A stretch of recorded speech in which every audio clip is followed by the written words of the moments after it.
Raining in light, words.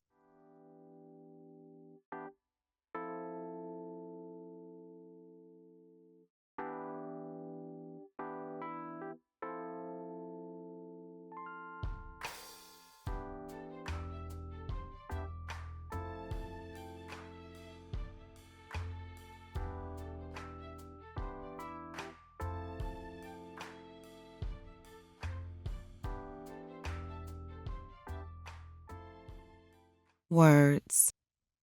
As we grow, we learn, and this is what growth is and what it's all about. It's weathering storms and choosing right from wrong. It's changing with the seasons, embracing the new, and it's letting go of what is stale. It's accepting challenges, choosing forgiveness, and creating peace.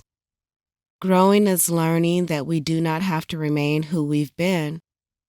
We can reinvent ourselves, and with the words of our choosing, and just the same as tearing ourselves down with the words of our choosing.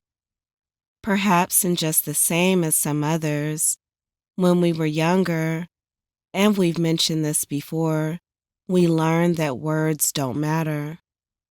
Deep breaths in, slow breaths out. Words do matter. As we breathe in this moment, think of all the words that we use to describe ourselves. Think of all the words that others have used to describe us. Deep breaths in, slow breaths out. Words can give life, and words can also kill. Deep breaths in, slow breaths out. In this moment, let's connect with all that is deeper than what we typically sit or stand in. Deep breaths in, slow breaths out. Words can make us stay, and they can cause us to stray. Deep breaths in, slow breaths out. And so that we may always choose them wisely, and so that we may celebrate, heal, provide, connect, empower, and transcend. Deep breaths in, slow breaths out. Be reminded that we can breathe in our own way, and we can take as long as needed.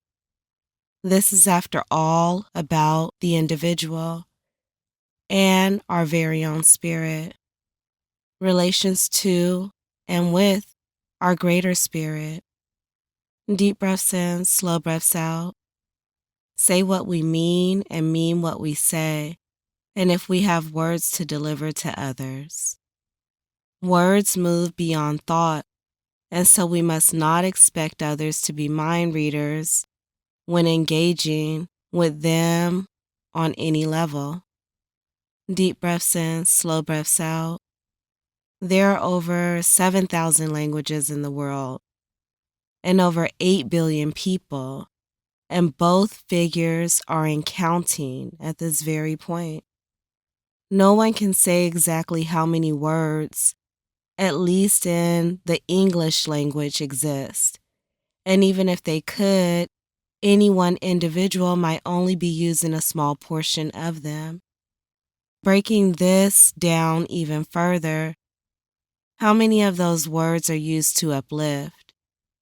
And how many of those used words tear down? And tear down not just things, but others and ourselves. When we talk about uplifting, we are using words to calm and to soothe and to bring joy and create peace. And not just for ourselves, but for others too. We're talking about written and spoken words. We might as well include body language, and because it's all forms of communication, and it all could do just as much good as damage.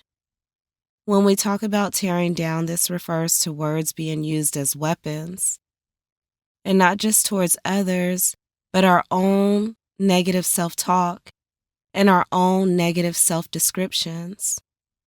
This is when we label ourselves and others This is when we forget that, yes, while we are human, we are also great, or we could be working towards being great.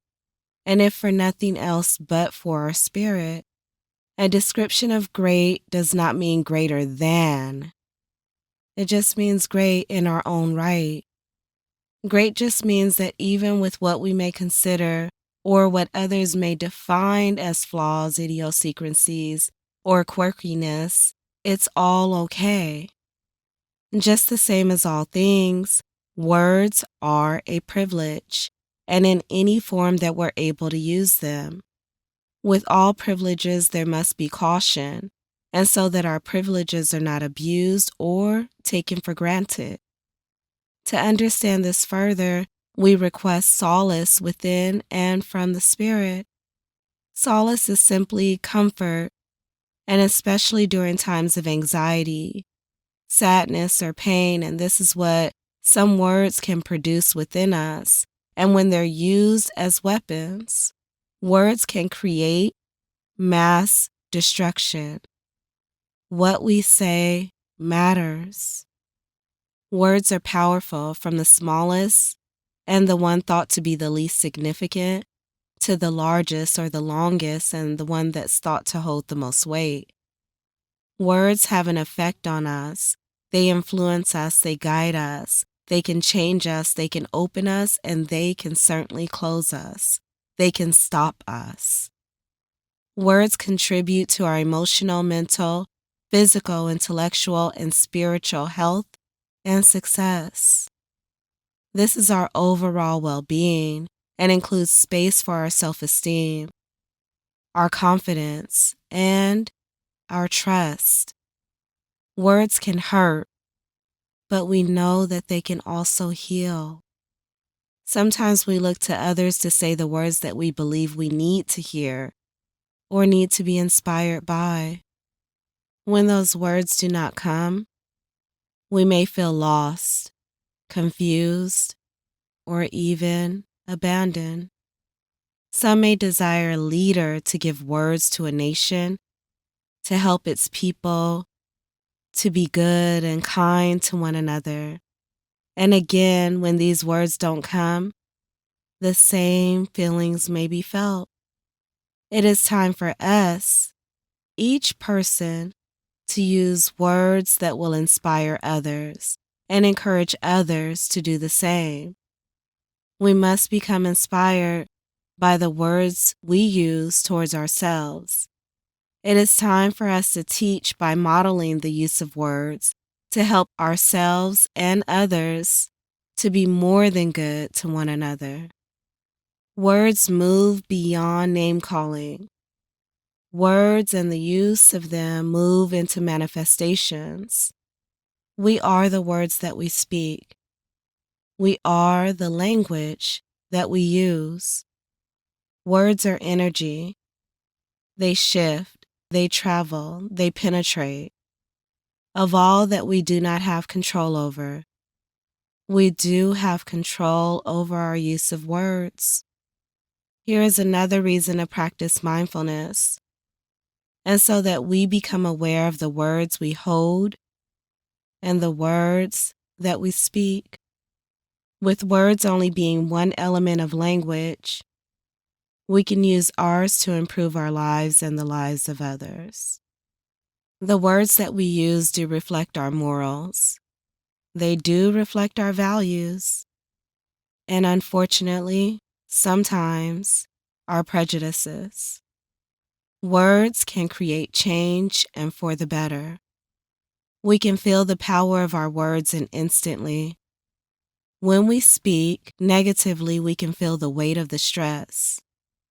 When we speak positively, we feel lighter. And because we're speaking of light, a frown is heavier than a smile, and it takes more work as well. In this life, we come across paths and doors that are capable of confining us. We do not want to place ourselves in our own prison because of the use of hurtful words towards ourselves and certainly towards others. Hurtful words will prevent us from thinking rationally and logically. This is towards ourselves and again, towards others.